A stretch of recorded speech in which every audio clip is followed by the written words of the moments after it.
नमस्कार दोस्तों, स्वागत है आपका हमारे चैनल टेल्स बाय यशु पर।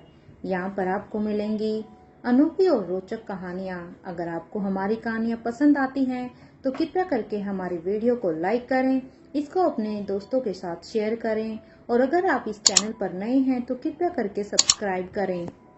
आपका हमारे चैनल पर विजिट करने के लिए बहुत बहुत धन्यवाद।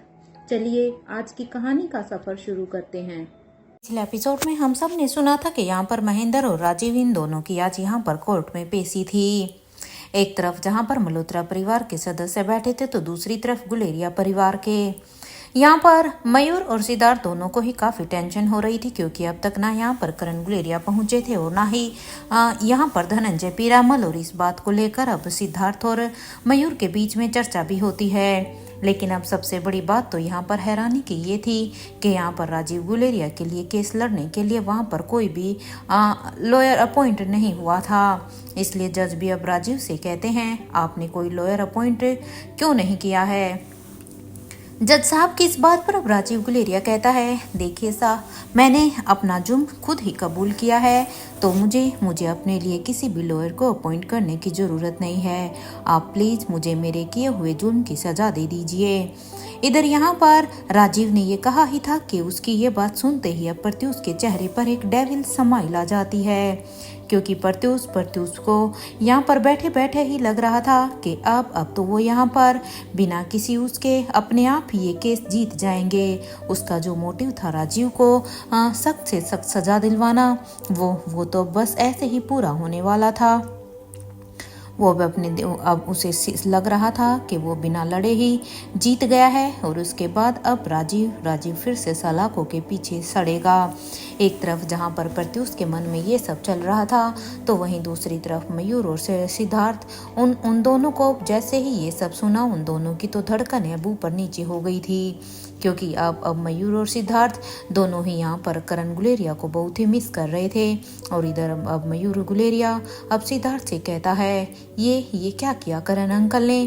अरे यहाँ पर तो इनका वकील ही नहीं है, अब भला कैसे क्या होगा? ऐसे तो राजीव अंकल सामने से ही हार जाएंगे। एक तो उन्होंने अपना गुनाह खुद कबूल किया है, सारे के सारे एविडेंसेस भी उनके खिलाफ हैं। अब तो उनको जेल पक्की है। अब तो ये एक तरफा केस यहाँ पर इनके विपरीत हो गया, वो हम ये केस हार गए।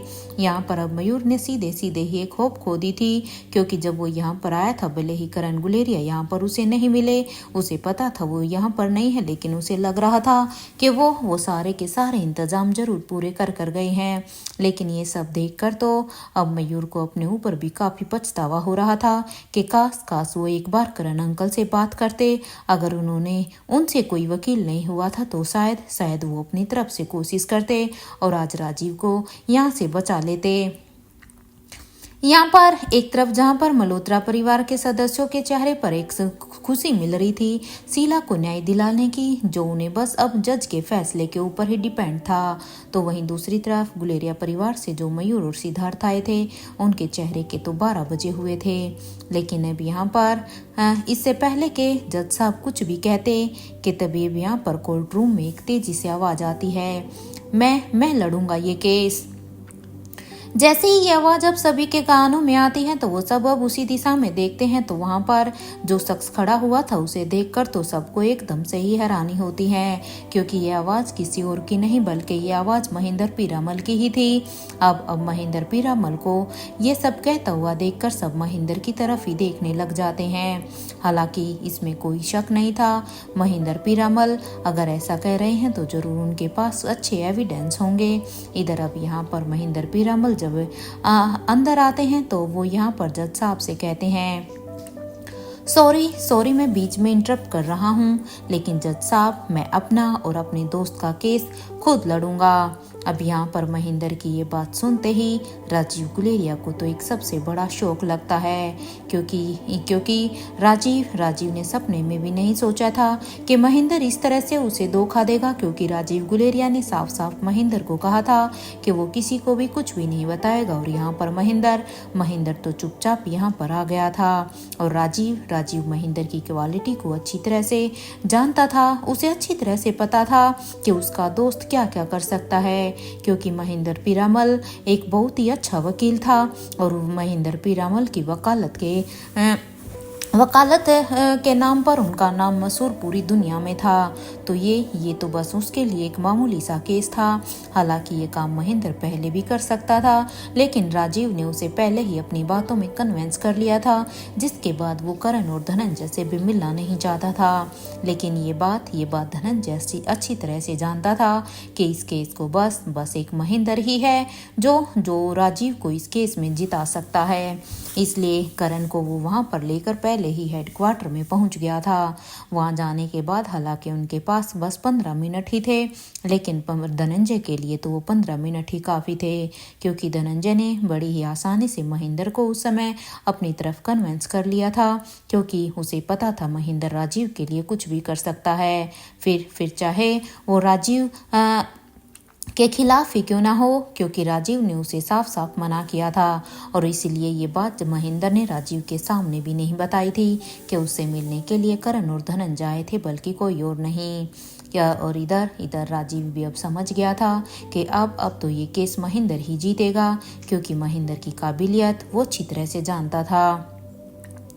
इधर महेंद्र पीरामल अब नीचे आते हुए ही कहते हैं, माय लॉर्ड, मैं अपना और साथ ही अपने दोस्त का केस लड़ना चाहता हूँ। प्लीज़ आप मुझे परमिशन दीजिए माय लॉर्ड। ये इधर महेंद्र की ये बात सुनते ही अब जज साहब कहते हैं, देखिए मुझे कोई भी परेशानी नहीं है, लेकिन क्या आप एक बात जानते हैं कि अगर आप ये केस खुद लड़ना चाहते हैं तो आप लड़ सकते हैं, लेकिन फिर अगर आप इस केस को हार जाते हैं तो आपको कोर्ट का फैसला फिर हर हाल में मानना ही पड़ेगा, क्योंकि आप ये केस अपना खुद लड़ रहे हैं। इसके बाद आप फिर हाई कोर्ट में अपील नहीं कर सकते हैं। आपकी हाई कोर्ट की अपील यहीं पर ही खारिज हो जाएगी। जज साहब की ये बात सुनते ही अब महेंद्र पीरामल कहते हैं, यस माय लॉर्ड, मुझे ये बात अच्छी तरह से पता है, इसीलिए ही मैं कह रहा हूँ कि ये केस मैं अपना खुद लड़ना चाहता हूँ। देखिए, मैं किसी और के ऊपर अपने इस केस को नहीं डालना चाहता, जब मैं खुद इस केस को लड़ने के काबिल हूँ। यहाँ पर अब ये सारी की सारी बातें सुनने के बाद अब यहाँ पर जज साहब अब महेंद्र पीरामल को हाँ कह देते हैं कि वो अपना और राजीव का केस लड़ सकते हैं, क्योंकि जज साहब ने साफ साफ देखा था कि यहाँ पर राजीव की साइड से तो कोई लॉयर पहले से था भी नहीं। इधर जैसे ही ये सारी की सारी बातें यहाँ पर प्रत्युष दीवान ने सुनी, तो प्रत्युष दीवान अब यहाँ पर अपने मन में ही कहता है, ये धनंजय पीरामल और करण गुलेरिया, सच में ये दोनों तो मास्टर स्ट्रोक खेल गए। अरे वो दोनों यहाँ पर अभी कोर्ट में मौजूद भी नहीं है, लेकिन उसके बाद भी वो तो सीधे ऐसा लग रहा है ये केस जीत ही गए। सच में क्या मास्टर स्ट्रोक खेला है दोनों ने। हाँ, अब ये महेंद्र हर हाल में राजीव को बचा ही लेगा, क्योंकि ये बात तो प्रत्युष दीवान को भी अच्छी तरह से पता थी कि महेंद्र अपनी स्किल में कितना माहिर था। महेंद्र के नाम दुनिया भर में थे। वो आज तक ऐसा कोई भी केस नहीं था जो महेंद्र ने लड़ा हो और महेंद्र उसे जीत ना पाया हो। इधर ये सब सोचते हुए ही प्रत्युष दीवान अब अपने हाथ की एक मुट्ठी बनाते हैं और अब उसे जोर से अपनी थाई पे मारते हैं, क्योंकि अब प्रत्युष दीवान को लगने लगा था कि अब वो ये केस हारने वाले हैं। लेकिन यहाँ पर क्योंकि किशन मल्होत्रा भी वहीं उसके पास ही बैठे थे और इतने सारे लोगों के बीच में वो अभी अपने गुस्से को जाहिर नहीं होना देना चाहते थे, और अब वो यहाँ पर अपने गुस्से को कंट्रोल करने की इसलिए कोशिश भी करते हैं। और इधर अब मल्होत्रा परिवार के एडवोकेट रावत वो अब अपनी जगह से उठकर अब यहाँ पर जज साहब के सामने कहते हैं, माय लॉर्ड, वैसे ये केस क्रिस्टल की तरह क्लियर है, जैसे क्रिस्टल के सामने से आर पार से देखा जा सकता है, वैसे ही ये केस भी समझो कुछ ऐसा ही है, क्योंकि मिस्टर राजीव गुलेरिया ने मेरी मुवक्किल यानी कि शीला दीवान का मर्डर अपने हाथों से किया है, और ये बात उन्होंने खुद अपने मुंह से भी कबूली है, और वो बिना किसी प्रेशर के, क्योंकि वो खुद ही स्पेशल डिपार्टमेंट के ऑफिस में हाजिर हुए थे और उन्होंने सबके सामने अपने बयान भी दिए हैं। इसलिए मेरे हिसाब से अब आपको अपना जजमेंटल सुना देना चाहिए। क्योंकि उन्होंने साफ साफ कबूला है कि ये खून उसने किया है। तो मुझे नहीं लगता कि यहाँ पर लड़ने के लिए या कुछ कहने के लिए या कुछ सबूत पेश करने के लिए कुछ और बचा हुआ है। इधर रावत की ये बात सुनते ही अब महेंद्र पीरामल अब अपनी जगह से खड़े हो जाते हैं और अब वो खड़े होते हुए कहते हैं, सॉरी माय लॉर्ड, लेकिन मैं कुछ अपने लिए कहना चाहता हूँ। इधर महेंद्र की ये बात सुनते ही अब जब जज साहब अब क्योंकि एक तरफ से यहाँ पर रावत ने अपनी बात कह दी थी, तो अब जज साहब महेंद्र को बोलने का मौका देते हैं और अब वो महेंद्र को कहते हैं, हाँ अब आप अपना पॉइंट ऑफ व्यू रखिए।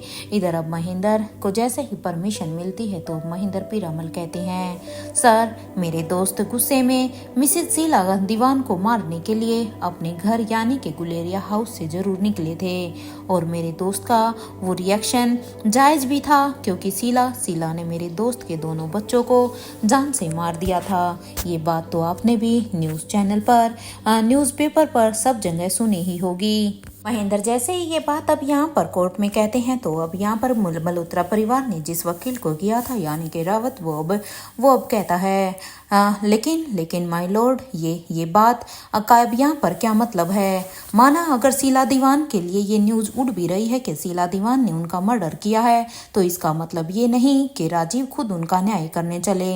अरे कानून भी कोई चीज़ होती है। अगर सब ऐसे ही बदला लेने चले तो अब ऐसे तो हर इंसान के हाथ में हथियार होंगे और कोई किसी ना किसी का तो दुश्मन होगा ही होगा। इधर यहाँ पर रावत की ये बात सुनते ही अब माहौल थोड़ा सा गर्म हो गया था, इसलिए यहाँ पर अब जज साहब माहौल को थोड़ा सा कंट्रोल करते हुए अब कहते हैं, ऑर्डर देखिए आप अभी रावत आप बैठ जाइए अभी के लिए। यहाँ पर महेंद्र को बोलने दीजिए क्योंकि अभी उनकी बारी है। अब यहाँ पर महेंद्र को जैसे ही मौका मिलता है तो अब सबसे पहले महेंद्र कहते हैं, थैंक यू माय लॉर्ड, आपने मुझे फिर से चांस दिया। अब यहाँ पर महेंद्र कहते हैं, ये तो आप जानते ही हैं कि शीला ने मेरे दोस्त के दोनों ही बच्चों को जान से मार दिया है। और एक बात और जज साहब, इतना ही नहीं, ये काम उसने पहली बार नहीं किया है क्योंकि ये काम उसने तब भी किया था जब राजीव के दोनों ही बच्चों का जन्म हुआ था। अरे उस समय राजीव को इस सब चीज़ों के बारे में पता नहीं था जज साहब, लेकिन उस समय जब वो बच्चे नवजात थे, जब उनका जन्म बस कुछ घंटे पहले ही हुआ था, तब शीला ने उन बच्चों को चुरा कर उन्हें मारने की कोशिश की थी। अरे वो एक कितनी निर्दयी औरत थी कि उस समय भी उसने उन दोनों ही मासूम बच्चों को जमीन के अंदर दफन कर दिया था। लेकिन माय लॉर्ड, ये तो उन बच्चों की किस्मत अच्छी थी कि वो दोनों ही बच्चे उस समय अपनी सांसें नहीं छोड़ पाए। वो दोनों ही बच्चे उस समय जिंदा थे और वो दोनों बड़े हो गए क्योंकि उस समय जब वो बच्चे छोटे थे तो वो उस समय किसी और को नहीं, खुद मेरे बड़े भाई यानी कि धनंजय पीरामल को मिले थे। और फिर उनकी परवरिश ऐसे ही शीला से छिपकर ही की गई थी ताकि शीला को दोबारा अगर इसके बारे में पता चला तो वो इन दोनों को मारने की फिर से कोशिश कर सकती थी। और ये कहते हुए ही अब महेंद्र पीरामल जिनके हाथ में एक फाइल थी, अब वो उस फाइल से अब एक पेपर को निकाल कर सीधा ही जज साहब की तरफ देते हुए कहते हैं, जज साहब ये देखिए, ये रिटर्न में मेरे भाई का बयान है। उन्होंने पहले ही ये सारी की सारी, क्योंकि उन्हें इमरजेंसी में कहीं बाहर जाना पड़ा, इसलिए वो पहले से ही ये रिटर्न में अपना बयान दे के गए हैं कि किस तरह से उन्होंने उन बच्चों को ज़मीन से निकाला था और किस तरह से उन्होंने राजीव के बेटे को गुलेरिया हाउस में भेज दिया था तो उसकी बेटी को राजमहल में। और साथ ही साथ कुछ सबूत और भी हैं जज साहब शीला के खिलाफ, शीला मल्होत्रा उफ शीला दीवान, क्योंकि उसने मेरे दोस्त के दोनों बच्चों को मारा है। ये मैं वो सबूत भी पेश करता हूँ। और हाँ, एक तो जो जिन बच्चों को उसने मारा है, एक तो यहाँ पर इंडिया का नामी बिजनेसमैन आकाश गुलेरिया है और दूसरा तो फ्रांस की रानी भी थी, क्योंकि राजीव की वो बेटी कोई और नहीं बल्कि वो फ्रांस की रानी क्वीन आलिशा थी। तो उन्होंने यहाँ पर ये जुर्म बस यहाँ पर इंडिया में ही नहीं बल्कि फ्रांस की गवर्नमेंट के लिए भी उन्होंने ये किया है। इधर महेंद्र की ये बात सुनते ही एडवोकेट रावत अब अपने क्लाइंट प्रत्युष दीवान की तरफ अब घूर घूर कर देखने लगते हैं, क्योंकि जो सबूत यहाँ पर महेंद्र पीरामल ने पेश किए थे, अब उन्हें देखकर और उन्हें सुनने के बाद तो अब यहाँ पर रावत को भी लगने लगा था कि उन्होंने सच में आज अपनी जिंदगी में एक सबसे गलत केस अपने हाथ में ले लिया है। उन्होंने एक ऐसा केस हाथ में लिया है, एक ऐसे क्लाइंट का जिसके बारे में वो अच्छी तरह से जानते ही नहीं थे, क्योंकि अब उन्हें लगने लगा था कि ये केस अब वो सच में हारने लगे हैं। उनके चेहरे पर कोई जब वो यहाँ पर प्रत्युष दीवान की तरफ देखते हैं तो प्रत्युष दीवान के चेहरे पर तो अब कोई रिएक्शन ही नहीं था। तो वहीं किशन मामा के लिए ये सारी ही बातें किसी शौक से कम नहीं थी, क्योंकि किशन जैसे ही महेंद्र के मुंह से ये सब सुनते हैं तो किशन की तो खुद दोनों हाथों की मुट्ठियां बंद हो गई थी। उसे यकीन ही नहीं हो रहा था अपने कानों पर कि उसकी बहन सच में इतनी निर्दयी हो सकती है। वो जानते थे कि उसकी बहन एक कड़वी जुबान की थी, लेकिन उन्हें ये नहीं पता था कि वो किसी नवजात बच्चों को इस तरह से बेरहमी से मारने की कोशिश करेगी। उन्हें अपने कानों पर यकीन ही नहीं हो रहा था। और यहाँ महेंद्र पीरामल अभी यहीं पर ही नहीं रुकते हैं, क्योंकि महेंद्र पीरामल के पास तो शीला का काला चिट्ठा था, क्योंकि कुछ समय पहले तक राजीव गुलेरिया और महेंद्र ये दोनों भी तो शीला के साथ मिलकर अब इस खतरनाक ऑर्गेनाइजेशन के साथ काम करते थे। इसलिए महेंद्र को तो अच्छी तरह से पता था कि शीला ने कौन कौन से कारनामे किए हैं। और अब यहाँ पर महेंद्र यहीं पर ना रुकते हुए अब वो एक एक करके सारे ही के सबूत शीला के खिलाफ जितने भी सबूत थे वो सब अब कोर्ट में सबमिट कर देते हैं। और यहाँ पर उन्होंने अब ये भी कहा था कि राजीव के मल्होत्रा हाउस जाने से पहले ही माय लॉर्ड शीला की मौत हो चुकी थी, क्योंकि जब राजीव को पता चला था कि शीला ने उसके दोनों ही बच्चों को मार दिया है तो वो गुस्से में गुलेरिया हाउस से निकले थे। लेकिन जब तक वो मल्होत्रा हाउस में पहुंचते तो वहाँ पर उससे पहले ही शीला की मौत हो चुकी थी। और वो पोस्टमार्टम की रिपोर्ट को भी अब कोर्ट के सामने पेश कर देते हैं, क्योंकि पोस्टमार्टम की रिपोर्ट में तो सब कुछ सच था कि आखिर शीला की मौत कैसे कब हुई थी। और ये कहते हुए ही अब महेंद्र फिर से कहते हैं, माय लॉर्ड ये रहे वो सारे सबूत, मेरा दोस्त बेगुनाह है। उसे ये गलतफहमी हो गई थी कि उसके हाथों ही शीला की मौत हुई है, लेकिन ऐसा कुछ भी नहीं हुआ था, क्योंकि जब तक मेरा दोस्त वहाँ पर उसे मारने के लिए पहुंचा तब तक तो शीला की मौत ऑलरेडी पहले ही हो चुकी थी। इसलिए इसमें मेरे दोस्त का कोई भी कसूर नहीं है, वो इसमें किसी भी तरह का गिल्टी नहीं है। ये यहाँ पर महेंद्र ने सारी की सारी अपनी बातें कह दी थी। और ये कहते हुए ही महेंद्र पीरामल अब अपनी जगह पर आकर बैठ जाते हैं। तो वहीं जज साहब अब एक एक करके सारे के सारे सबूतों को देखते हैं। इधर जब यहाँ पर जज साहब फिर से सबूतों को देख रहे थे तो अब महेंद्र पीरामल अब फिर से उठते हैं और कहते हैं, वेट योर ऑनर, मुझे अभी शीला के बारे में आपको कुछ और भी बताना है। कहीं ऐसा ना हो कि मेरे अपोजिशन में कहीं इन्हें ये ना लगे कि मैं ये सब झूठ कह रहा हूँ, लेकिन उनकी इन्फॉर्मेशन के लिए मैं उन्हें एक बात बताना चाहता हूँ कि शीला ने बस अंजलि मल्होत्रा यानी शीला ने बस सिर्फ राजीव के ही बच्चों को मारने की कोशिश नहीं की है, बल्कि शीला ने अनिका यानी कि जो उसकी बहन की लड़की थी उसके पति यानी कि रोहित मारवा को भी जान से मारने की कोशिश की थी। और अब वो साथ में वो सबूत भी अब कोर्ट के सामने पेश कर देते हैं। इधर जैसे ही यहाँ पर जज साहब ने सारे के सारे प्रूफ को देखा तो उन सारे के सारे प्रूफ को देखने के बाद अब जज को साफ साफ दिखाई दे रहा था कि जो पोस्टमार्टम रिपोर्ट यहाँ पर स्पेशल डिपार्टमेंट के द्वारा सबमिट की गई थी और जो यहाँ पर महेंद्र ने दी थी वो दोनों सेम थी।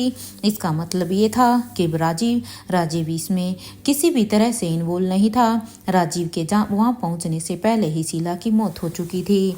इसलिए कोर्ट के लिए ये चीज बिल्कुल साफ साफ नजर आ रही थी। इसलिए अब जज साहब यहाँ पर सब कुछ देखने के बाद अब अपना फैसला सुनाते हैं के सारे सबूतों के आधार पर राजीव गुलेरिया को ये कोर्ट बाइज्जत बरी करती है, क्योंकि राजीव गुलेरिया ने जो गुनाह अपने मुंह से कबूला है वो उन्होंने गलती से कबूला है, क्योंकि वो गुनाह तो उनके हाथों से किया ही नहीं गया था।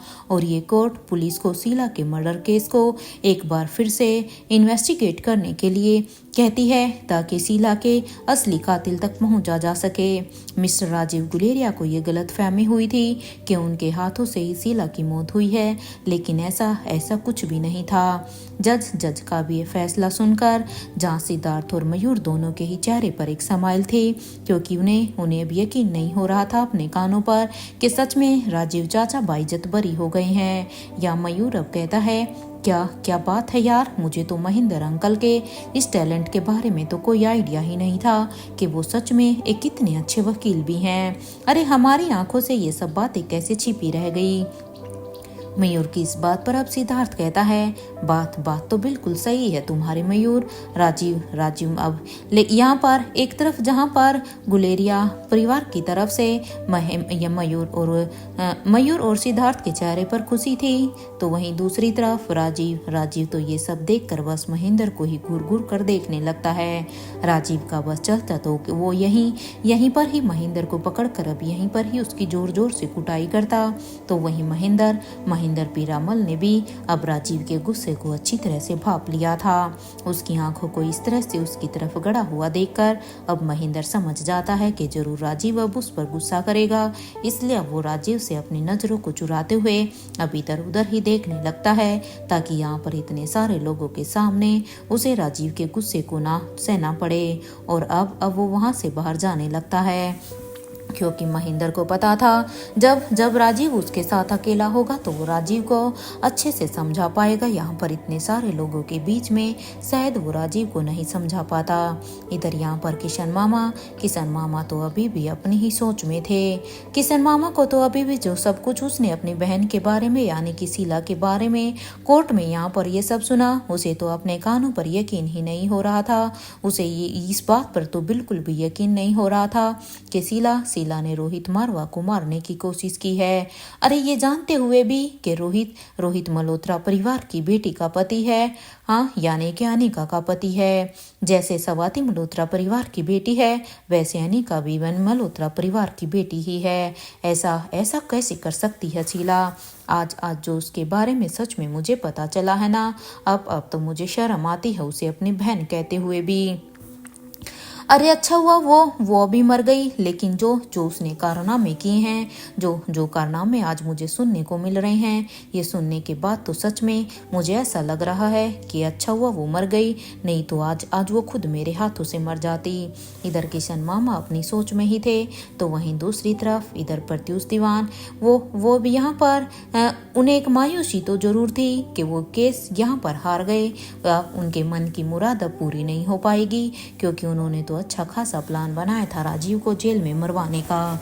लेकिन अब क्योंकि ये सब नहीं हुआ, तो वो एडवोकेट रावत से कहते हैं, इट्स ओके, आपके सामने महेंद्र पीरामल जैसा वकील था, तो ये केस तो उन्हीं को जीतना ही था। एनीवे, हमें भी इस बात के बारे में नहीं पता था कि राजीव की तरफ से महेंद्र उनका केस लड़ेगा। इस बात पर अब रावत जी कहते हैं, महेंद्र पीरामल के बारे में कौन नहीं जानता है सर। अरे ये जिस केस को अपने हाथ में लेते हैं ना, उसे जीत कर ही मानते हैं। मुझे नहीं लगता कि आज तक कोई भी ऐसा एडवोकेट है जो इनके सामने खड़ा हो सकता है। लेकिन हाँ, बस मुझे एक बात समझ में नहीं आ रही है कि अगर आपकी वाइफ को राजीव गुलेरिया ने नहीं मारा है, तो फिर किसने मारा है। क्योंकि जिस तरह से आज सबूत पेश किए गए हैं, जो यहाँ पर उनकी पोस्टमार्टम रिपोर्ट पेश की गई है, उससे तो साफ साफ पता चल रहा है कि उसका कातिल कोई और ही है, और वो कातिल राजीव के वहाँ पहुँचने से पहले ही शीला को मार कर जा चुका था। अब उस वकील की ये बात सुनते ही प्रत्युष दीवान एकदम से ही खामोश हो जाते हैं। इधर उन्हें इस तरह से एकदम खामोश देखकर अब यहाँ पर मिस्टर रावत समझ जाते हैं कि अब उन्हें इनके बारे में ज़्यादा, इस केस के बारे में ज़्यादा बात नहीं करनी चाहिए, क्योंकि ये अब इनकी पर्सनल बात है। इसलिए मिस्टर रावत कहते हैं सो मुझे यहाँ से चलना चाहिए सर। ये कहते हुए ही अब मिस्टर रावत वहाँ से जाने लगते हैं। तो वहीं पर त्यूस दीवान अभी अपने चेहरे पर एक थोड़ी सी मासूमियत लाते हुए ही अब किशन मामा के पास चले जाते हैं और अब उनके पास जाकर कहते हैं मैं किशन सोच भी नहीं सकता था कि मेरी बीवी ऐसी होगी। हालांकि प्रत्युष दीवान को ये सब अच्छी तरह से पता था, लेकिन वो अब यहाँ पर किशन मामा से थोड़ी सी सिंपैथी लेना चाहते थे। वो यहाँ पर अब अपने आप को ऐसे प्रिटेंड करना चाहते थे जैसे उन्हें शीला के बारे में कुछ भी पता नहीं था। और अब वो यहाँ पर कहते हैं अरे अपनी ही बहन की बेटी के साथ ऐसा कौन कर सकता है। अगर मुझे सच में शीला के बारे में ये सब पता होता ना किशन, तो मैं कभी भी शीला से शादी ही नहीं करता। अरे मुझे नहीं पता था शीला एक कितनी जहरीली नागिन है। इधर प्रत्युष दीवान की ये बात सुनते ही अब किशन मामा कहते हैं इस वक्त मैं सिर्फ आपके सामने हाथ जोड़ कर ही आपसे माफ़ी मांग सकता हूँ। क्योंकि मेरी बहन ने कुछ काम ही ऐसे किए हैं, इसलिए अपनी बहन की तरफ से मैं आपसे माफ़ी मांगता हूँ। मुझे पता है कि मेरे माफ़ी मांगने से उसके पाप कभी कम नहीं होंगे, लेकिन फिर भी हमें माफ़ कर दीजिए। इस बात पर प्रत्युष दीवान कहते हैं मुझे तो समझ में ही नहीं आता है कि मैं अब अपनी बेटी को क्या जवाब दूंगा। अरे इसमें मेरी बेटी की क्या गलती थी। इस बात पर अब किशन मामा कहते हैं पता नहीं, सभी लोग एक एक करके इधर अब यहाँ पर कोर्ट से बाहर निकल जाते हैं। तो वहीं अपनी गाड़ी में बैठकर अब यहाँ पर राजीव गुलेरिया अब अपने दोस्त को ही घूर घूर कर देखने लगते हैं, क्योंकि राजीव के तो मानो तन बदन में ही एक आग लगी हुई थी, क्योंकि महेंद्र ने राजीव के पूरे प्लान को खराब कर दिया था। तो वहीं महेंद्र पीरामल वो बस राजीव से बचने की कोशिश कर रहा था और राजीव के गुस्से से बच सके, इसलिए महेंद्र पीरामल अब राजीव को कुछ ना कहते हुए सीधे ही मयूर से कहते हैं बेटा मयूर, मुझे राजमहल जाना है, तो वो कुछ घंटों में लतिका को कविन की पदवी दी जानी है ना, तो मैं राजमहल के लिए यहीं से निकलता हूँ। महेंद्र की ये बात सुनते ही अब राजीव समझ गया था कि जरूर महेंद्र अब उससे अपना पीछा छुड़ा रहा है ताकि उसे किसी भी तरह का कोई भी सफाई ना देना पड़े। इसलिए अब यहाँ पर इससे पहले मयूर कुछ भी कहता राजीव गुलेरिया अब कहता है हाँ चले जाना महेंद्र, पहले गुलेरिया हाउस तो चलो, देखो राजमहल तो तुम चले जाना, अच्छी तरह से जाना। इधर ये सुनते ही अब महेंद्र पीरामल समझ गए थे कि अब उनकी खैर नहीं है, क्योंकि जैसे ही अब वो गुलेरिया हाउस जाएंगे तो अब राजीव उसे अब की बार तो बिल्कुल भी नहीं छोड़ने वाला है। इधर दूसरी तरफ मारवा हाउस में सीक्रेट लैब में आकांक्षा बीबी अपने काम में ही लगी हुई थी कि तभी उसे अब यहाँ पर प्रोफेसर वांगापटू की अब फिर से तेज आवाज से सुनाई देती हैं, जिन्हें सुनकर अब जॉन, एनी और आकांक्षा और प्रीति ये चारों ही सभी अब उस रूम की तरफ जाने लगते हैं जहां पर उन्हें रखा गया था, क्योंकि वो बड़ी तेज से ही ये सारी ही बातें कह रहे थे। इधर कुछ ही देर में जैसे ही वो सभी वहां पर पहुंचते हैं तो वो देखते हैं कि प्रोफेसर वांगापटू कह रहे थे कि तुम सभी बेवकूफ हो, क्या लगता है तुम्हें मुझसे जीत जाओगे तुम लोग। हाँ देखो, ऐसा बिल्कुल भी नहीं होगा। अगर तुम्हें ये किसी भी तरह का भ्रम है तो अपने भ्रम को आज और अभी इसी वक्त ही खत्म कर दो, क्योंकि तुम लोग मुझसे कभी भी नहीं जीत सकते हो और ना ही तुम लोग मुझे मार सकते हो, क्योंकि मैं तो मर ही नहीं सकता हूँ, मैं अमर हूँ, मुझे मारने वाला तो कोई पैदा ही नहीं हुआ। इधर प्रोफेसर वांगापटू की ये बात सुनते ही अब एनी कहती है हम आपको मार सकते हैं, ये आपका भ्रम है कि आपको कोई नहीं मार सकता। एनी की ये बात सुनते ही अब प्रोफेसर वांगापटू कहते हैं हाँ ठीक है, अगर तुम मुझे मार सकती हो तो ठीक है, ऐसा करो, कोशिश करके देख लो। वैसे ये पॉसिबल ही नहीं है, ना कोई मुझे मार सकता है और ना ही नेत्रा को, क्योंकि हम दोनों को मारना इम्पॉसिबल ही नहीं बल्कि नामुमकिन है। It's impossible. ये कहते हुए ही अब वो जोर से हंसने लगते हैं। तो वहीं अब एनी अब बिल्कुल उनके पास जाकर बैठ जाती है और वो अब उनसे कहती है अच्छा ऐसी बात है तो फिर आप बताइए कि नेत्रा को कैसे मार सकते हैं। चलो आपका समझ में आ गया कि आपको नहीं मार सकते, लेकिन नेत्रा का तो आपको पता होगा ना। एनी ने बड़ी ही स्मार्टली वांगापटू से ये पूछने की कोशिश की थी ताकि उन्हें फाइनली ये पता चल जाए कि वो नेत्रा को कैसे खत्म कर सकते हैं। लेकिन यहाँ पर एनी की ये चाल फेल हो जाती है, क्योंकि एनी की इस बात पर अब यहाँ पर सर जी यानी कि वांगापटू कहते हैं मैं कोई पागल नहीं हूँ, मैं नहीं बताऊंगा तुम्हें जो करना है वो तुम कर लो। इस बात पर अब प्रीति कहती है ठीक है, अगर आप हमें आज ये सब नहीं बताएंगे तो फिर कल तो आप हमें जरूर बताएंगे। हमें भी इस बात का पूरा विश्वास है कि आप एक दिन हमें जरूर बताएंगे कि नेत्रा को खत्म कैसे किया जा सकता है। और ये कहते हुए ही प्रीति अब सामने रखे हुए बॉक्स को अपने यहाँ पर वांगापटू के पास लेकर आ जाती है और उसे उसके पास लाकर अब उसे खोलकर अब उसमें से 3 पिन को निकालकर अब प्रोफेसर वांगापटू के सिर पर उन्हें चुभो देती है। इधर जैसे ही ये तीनों की तीनों पिन अब यहाँ पर उनके सिर में चुभती है तो कुछ देर के बाद में ऐसे ही उन पिन को वो कुछ समय तक तो वैसे ही छोड़ देती है। और उसके बाद जब वो इन पिन्स को निकालती है तो इन्हें निकालने के बाद अब वो उन्हें अच्छी तरह से पूछकर फिर से उसी बॉक्स में रख देती है। इन पिन को रखने के बाद जैसे ही प्रीति देखती है तो यहाँ पर कुछ ही समय के बाद अब प्रोफेसर वांगापटू इन पिन की वजह से गहरी नींद में चले जाते हैं। उन्हें इस तरह से गहरी नींद में जाता हुआ देखकर अब आकांक्षा कहती है नाउ ही इज 50%। इस बात पर अब एनी कहती है हमें इनके अंदर सर जी की पर्सनैलिटी पर ध्यान रखना होगा, क्योंकि ये किसी भी वक्त हमें नेत्रा की मौत की वजह बता सकते हैं। देखो हमें इनके साथ थोड़ा सा प्यार से हैंडल करना होगा, क्योंकि अब हमें ये बात इनके मुंह से ही निकलवानी होगी। ये सुनते ही यहाँ पर जॉन भी कहता है आने वाले जंग में नेत्रा का अंत होना जरूरी है, क्योंकि अब नेत्रा का सच में बहुत ज़्यादा हो गया है। अब नेत्रा को मरना ही होगा। जॉन की इस बात पर अब आकांक्षा कहती है जस्ट लाइक शीला, जैसे शीला की मौत हुई वैसे ही अब नेत्रा की भी होनी जरूरी है।